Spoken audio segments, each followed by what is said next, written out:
Hey guys, Joanna here. I'm thinking about this because like the whole vlog thing is about my journey through the cancer stuff, and I'm in the recovery part, and we're like a week and a couple of days into it, and I saw the doctor yesterday for one of the first follow-ups, and he said I'm doing really well.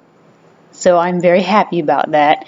And in about a month, I have to see the surgeon, and we have to do all the tests so that they can then pronounce me cancer-free, and then we can do a song and a dance and all of that stuff. And it made me actually think of some things because I would think that this is probably one of the most difficult parts of the journey is the waiting period after, when you have to recover. And I know that I don't look all that, messed up, but the reality is like I'm not driving yet, because while I can sit, it has to be really controlled, and driving is not controlled. So that means that I've had to give up some things that I thought I was going to be able to do. Things like be a graduate assistant on a Dale Carnegie class that I just absolutely love, and was so looking forward to, because that's just kind of who I am. And a sermon for the holidays that I was really looking forward to, and has been one of the things I've been praying about, me being able to deliver a holiday sermon. And I had to give that up too, because it's kind of unpredictable about what's going to happen. And so, like the things that I had on my schedule that were things I enjoy, things I was looking forward to, things that would put money in my pocket, those are things that I've had to kind of put to the wayside and just man up and be like, yep, I'm not ready to do those things quite yet.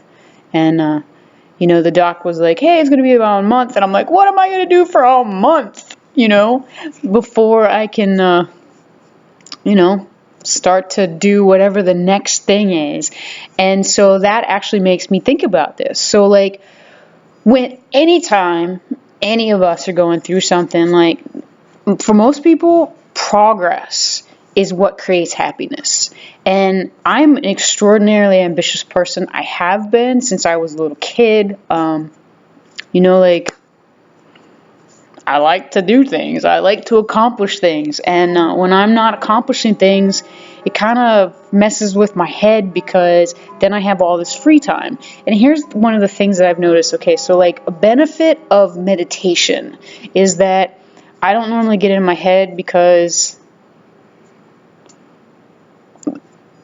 I know that my thoughts are just things, and I create them, so there's a really good benefit of meditation.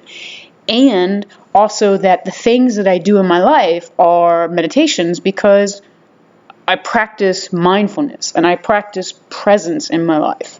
And so one of the things I've noticed is that when I don't have anything to do, I've been losing track of days. And also I have been kind of getting into the what ifs, what if this doesn't work, and I just did all this crazy crap to myself and it doesn't work. And I'm just like, that's the most ridiculous thing I've ever heard, because I'm the healthiest person I know, and I've continued to be healthy. And I mean, look at me, I'm healthy now, right? So, so it's ridiculous. And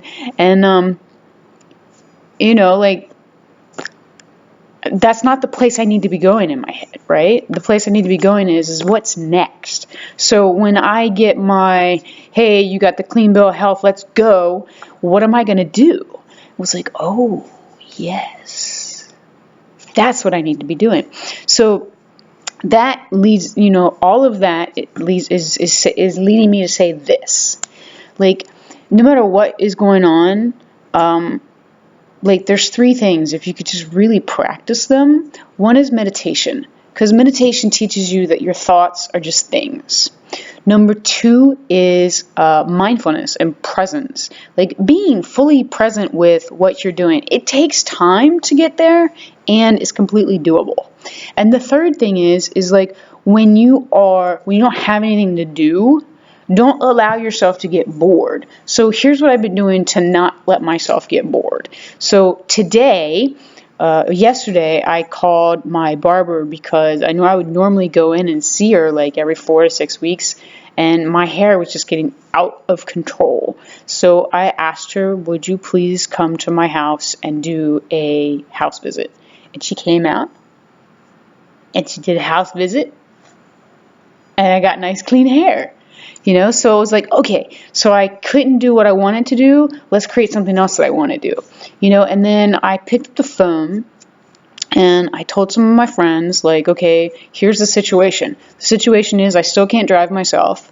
I'm looking at like a month, and I got to figure out how to not be bored and how to see people on a daily basis.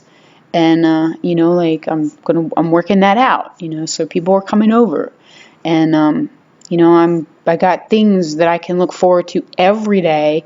So I'm not just sitting there stuck in the what ifs, and I'm not stuck in the pain of what I'm feeling and how it's not moving fast enough. And, like I'm learning to practice patience and progress when I don't really know what's up. So, yeah. I think all of these things are really helpful. And, so here's the cool thing, is that if you can do something to work towards your goals, even if it's just spending time thinking about what you will do when something happens, that is positive towards your goals, like what I'm doing right now, then you'll be able to breathe easier, and you won't think about what you've gone through. You'll think about where you're headed and gain some excitement and some momentum around that. So I hope this was helpful. And have a great day. I'll talk to you later.